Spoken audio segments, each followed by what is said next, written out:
Hey, okay, so yesterday was actually the last Wednesday of the month, and I did want to keep going with this schedule since it's a monthly schedule. So, there's nothing, that's keeping me from keeping to it. So, as last month I read an RPG Net, what's it called? Review of the game Fatal. And I am not reading Fatal.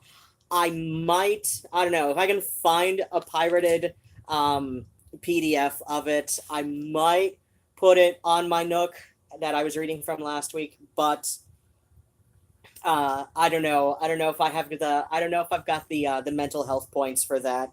Like I think like after reading the rest of the review again, my first time reading it in years and years and years and years.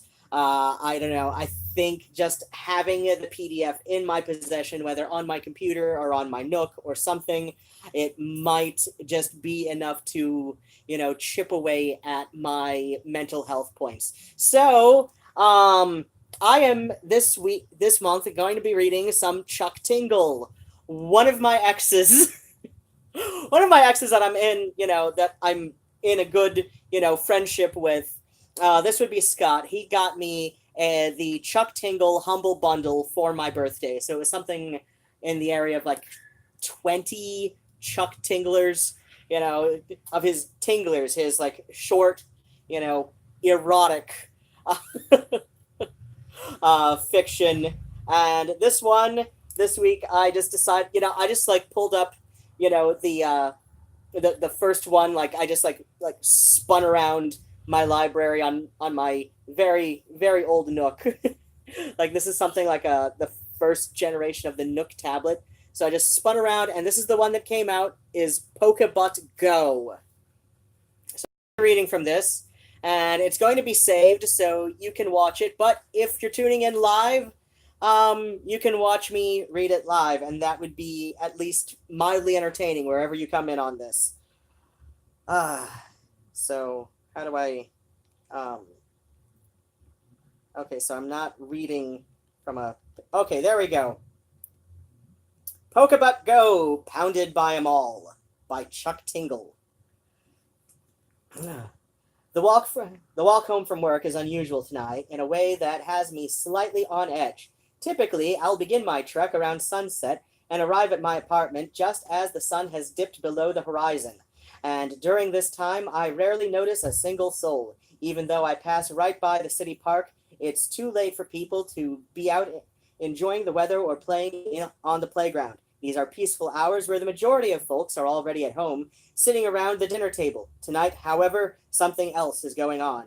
I notice the first one right as I leave the office. I'm walking out from the parking garage as someone else is headed in. Someone who I've never seen before, but seems to have somewhere important to me to be. It would be one thing if this was simply a new face, but their actions are even more bizarre than their unexpected appearance. Without a word, the college-aged young man walks over to the corner of the cement parking structure, his phone held out in front of him as he watches the screen intently. It looks as though he's going to take a picture of the wall, but instead he slides his finger a few times across the screen, celebrates briefly, then turns and leaves just as quickly as he came. I think to ask what he's doing, but I don't get the chance to inquire as the guy is clearly still on a mission, taking off down the street without a word. I shrug to myself, blowing the whole thing off as something that I'll just never truly understand, then continue to walk. The evening air feels good against my skin, a welcome relief after a long and exhausting day at the office. It's so refreshing that I don't even notice how close the woman approaching me is until it's too late. Whoa, I suddenly shout, jumping out of the way as she rams my shoulder. The woman looks up briefly and offers a meek apology, but continues onward without hesitation. She has her phone held out in front of her, just like that last strange wanderer that I had encountered back in the parking garage. I, I let out a long sigh, shaking my head in confusion. By now, I've reached the park And as I look out across the grassy field before me, I see 2 or 3 others wandering back and forth, their glowing phones held at arm's length. It seems as though they are looking for something, but I imagine what it could possibly be. The curiosity is finally just too heavy to ignore, and then next thing I know I am sprinting across the street and heading off into the park to find out what's going on once and for all. All the while, I can't help but feel a little nervous about my approach. I'm not one to jump to any conclusions, but this whole thing reminds me of the beginning of a terrifying zombie film. "Hello?" I called out, walking across the grass toward one of the searchers. Immediately, the older woman turns and starts walking away from me, not in avoidance, but in complete distraction. She's so buried in her phone that she barely even notices I'm here. She's too fast. I turn to one of the other wanderers and try for a second approach. "Hey, how's it going?" Unlike the others, this man actually looks up at me and smiles. "I'm sorry, I don't mean to interrupt," I tell him. "I was just curious what all of you are doing on your phones." The man shakes his head with disappointment, not at me, but at the malfunctioning device in his hands. "I'm not doing anything with my phone right now," he exclaims. "Too many people on the damn network." "Okay," I continue, "but if the network was working, then what would you be doing?" "Playing Pokebutt Go," he exclaims, his words smothered with a hint of confusion. "Oh, playing Pokebutt Go," he exclaims, his words smothered with a hint of confusion. "You don't play Pokebutt Go?" "I don't know what that is," I tell him. "Is that a game?" "It's a way of life," the man counters. "There's a buttmander somewhere in this park, and I need to get pounded by it." "Get pounded by it?" I question. "In the butt," the man yells, then suddenly smiles wide as his screen lights up with an icon of some sort.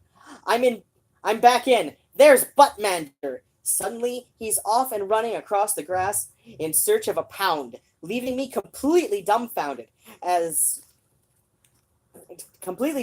with more questions now than when I started. Soon enough, the entire park has cleared out. Whatever they were looking for has clearly been found. I continue on my way and notice quite a few more people buried in their phones.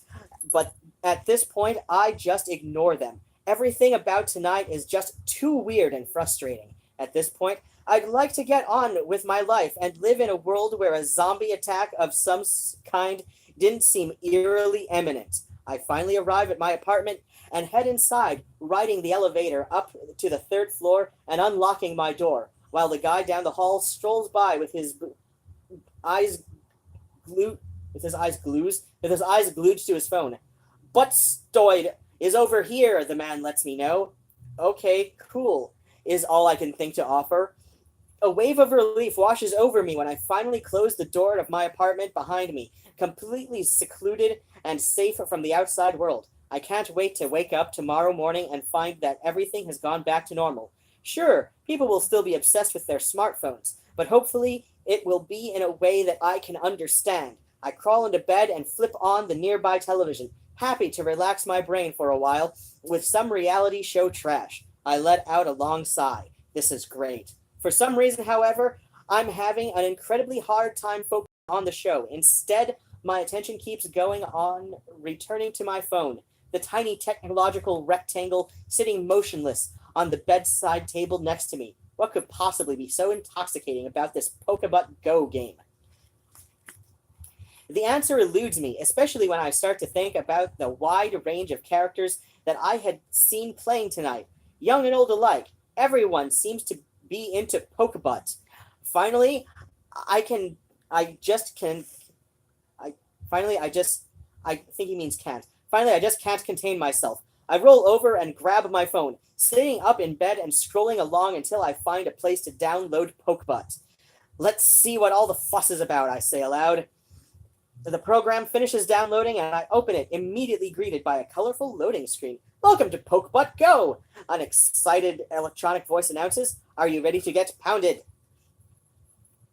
"I'm not sure," I reply. "What do I need to do?" "Follow the map to find your first Pokebutt, then capture it with your balls," explains the game. "Follow the map," I continue, like with my finger on the screen. "Of course not," replies the game. "In real life, with your legs." A map suddenly appears on my phone, displaying a network of city streets that I immediately recognize as my own neighborhood. A few blocks away, I can see the icon of a small yellow monster floating. Is that back in the park? I ask. Yes, the game replies, matter-of-factly. Not knowing what else to do, I climb out of bed and put on some clothes, holding my phone out in front of me and watching the world through my front-facing camera. I walk back over to my door and head out, then take the elevator back downstairs. Soon enough, I find myself strolling back toward the park where I had just been not long ago. I pass another man walking the opposite direction, and for the first time, the sight doesn't confuse me at all. I know exactly what he's doing, and I completely understand the intoxicating pull. Once at the park, I look through the camera of my phone to see if I can spot anything unusual around my surroundings. That's how the game works. At least, that's what I thought, until I look over my screen and notice a massive yellow creature without the aid of any mobile technology. Honestly, I can't believe it. But as they adjust to the dim light, I slowly but surely find that my senses have not betrayed me. What do I do now? I quietly ask the game. If you want it to pound you, then you've got to put your balls on it, explains the digital voice. My balls? I question, not quite sure what the game means. Yes, your balls, the digital voice reaffirms.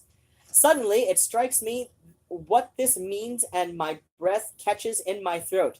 I'm out here for a little bit of innocent fun. I had no idea that my balls were going to come into play.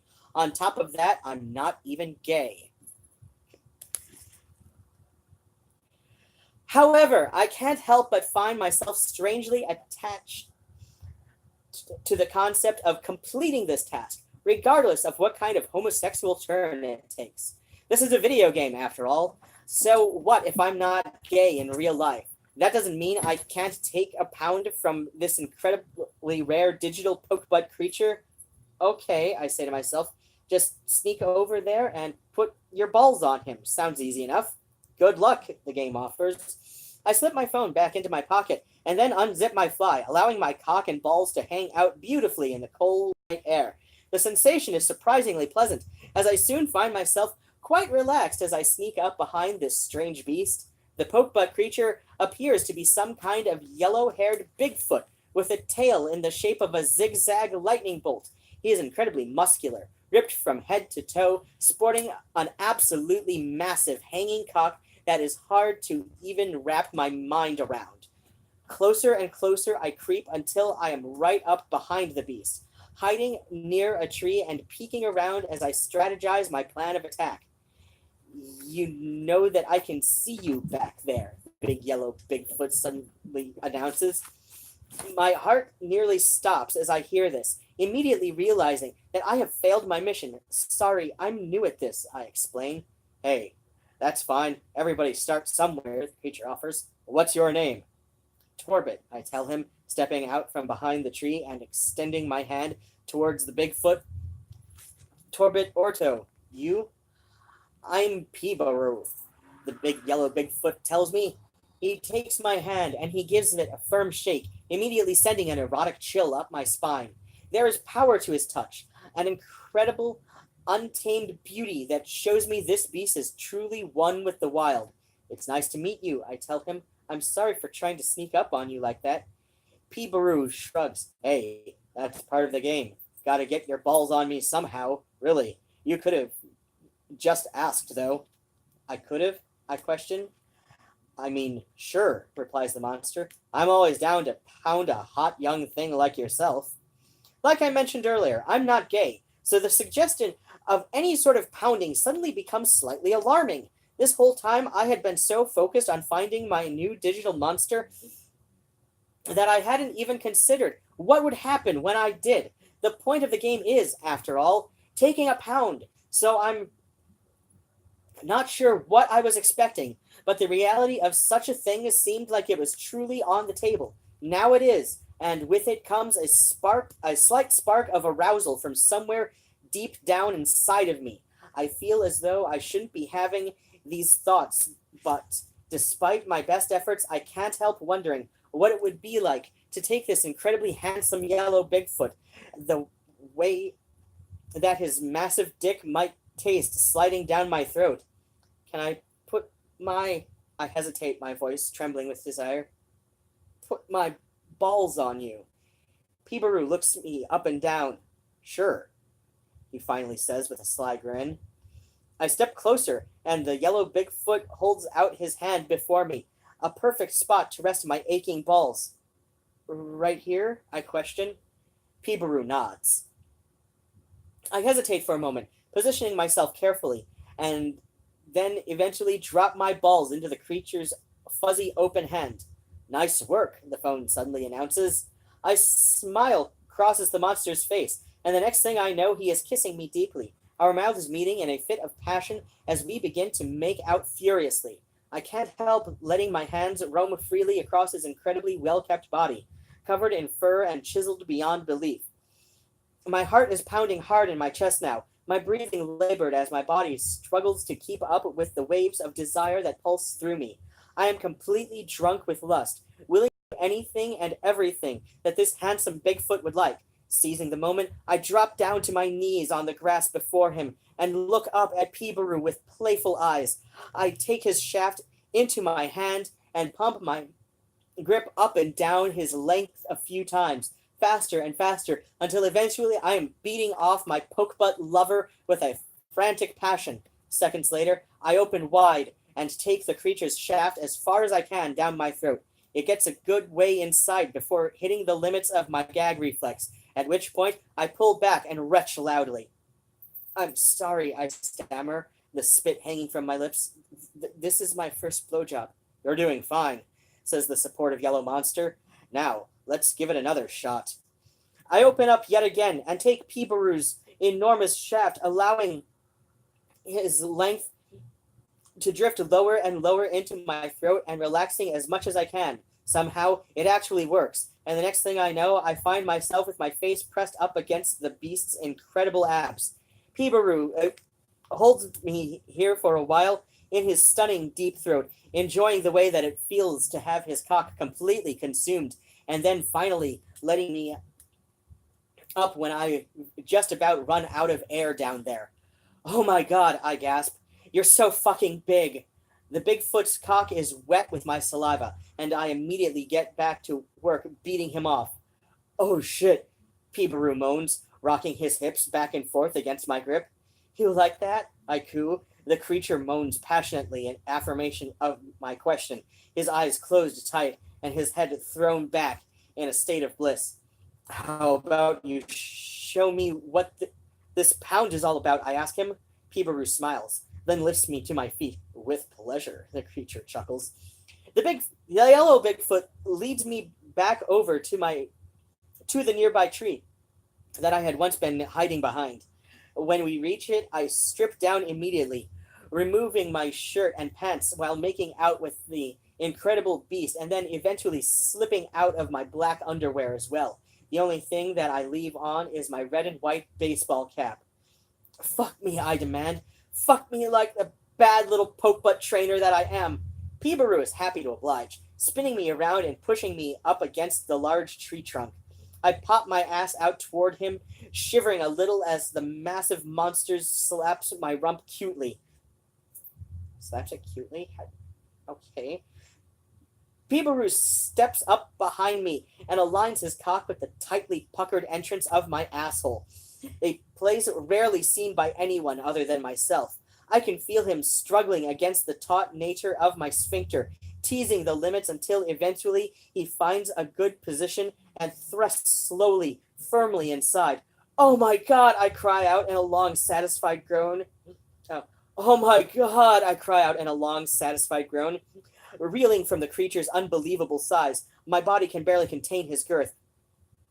But I do my best at trying to allow his enormous rod a peaceful passage into the depths of my rectum, with mixed results. While I somehow manage to accept Peebaroo's length, the sensations I feel are equal parts pleasure and throbbing discomfort. The longer that I keep him inside me, however, the better it starts to get. Eventually, I realize that all of the aching pain is drifted away, replaced by something else entirely, utter bliss. As the yellow Bigfoot begins to pump in and out of me, the sensations become almost indescribable. I am utterly consumed with pleasure, each one of the creature's movements rubbing just the right way against my prostate. You feel so fucking good inside my tight ass, I exclaim. Soon enough, Peebaroo is hammering away at my butthole with everything that he's got, slamming up my ass like a runaway jackhammer while I shriek with desire. I reach down between my legs and start to beat up myself off in time with his slams, but before I can get very far, the Bigfoot pulls out of me and turns me around. Now we are facing one another, the heads of our cocks meeting in the middle like it's the beginning of a wild sword fight. Get on, the handsome Pokebutt commands. I do as I'm told, jumping up into the arms of the massive monster and wrapping myself around him. I'm not a small man by any means, but I can't help feeling dwarfed by the beast's incredible size. He hoists me up into the air like it's absolutely nothing, grabbing my ass cheeks with his large hairy palms and spreading them open. Hairy palms, huh? Moments later, Peebaroo is lowering me down onto his rock-hard shaft, carefully positioning himself to slip up inside of me.